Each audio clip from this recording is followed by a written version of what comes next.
Papa, faudrait que tu m'apprennes à boxer. J'ai entendu ta mère, même moi elle veut pas que je boxe.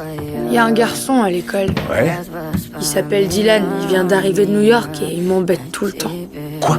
Il tape sur mon sac et il me pousse dans les casiers.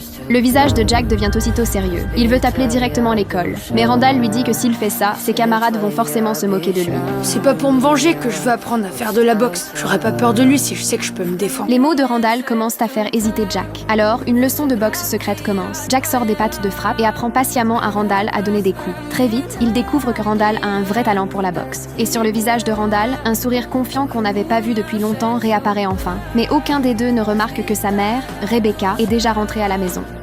Jack, Rebecca, non, laisse-moi c'est moi qui t'expliquer. parle d'abord. Écoute-moi, quand je te demande de ne pas boxer avec quelqu'un, pourquoi tu comprends? Je vais apprendre la boxe à mon fils. Il arrête pas de se faire chahuter à l'école. Rebecca reste figée sur place. Elle est convaincue qu'on ne peut pas céder aveuglément aux souhaits d'un garçon de 12 ans. Et elle accepte encore moins que Jack lui ait caché tout ça. Le couple se dispute alors violemment. Finalement, Rebecca décide d'appeler le directeur pour vérifier ce qui se passe vraiment. Mais la réponse au téléphone leur tombe dessus comme un coup de tonnerre. Qu'il n'y a pas d'élève du nom de Dylan dans sa classe et aucun n'est arrivé de New York cette année.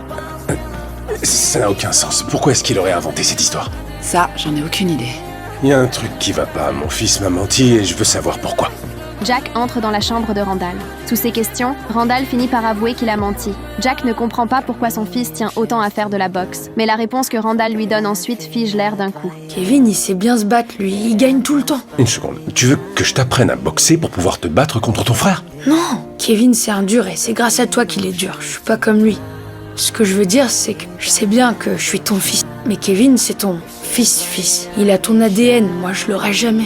Le cœur de Jack est profondément transpercé. Pour défaire le nœud enfoui au fond du cœur de son fils, Jack change soudain de ton. Il regarde Randall avec une fierté qu'il n'avait encore jamais exprimée. Tu as une arme bien plus redoutable qu'un bon uppercut ou un bon crochet. Tu as un cerveau, tu es intelligent.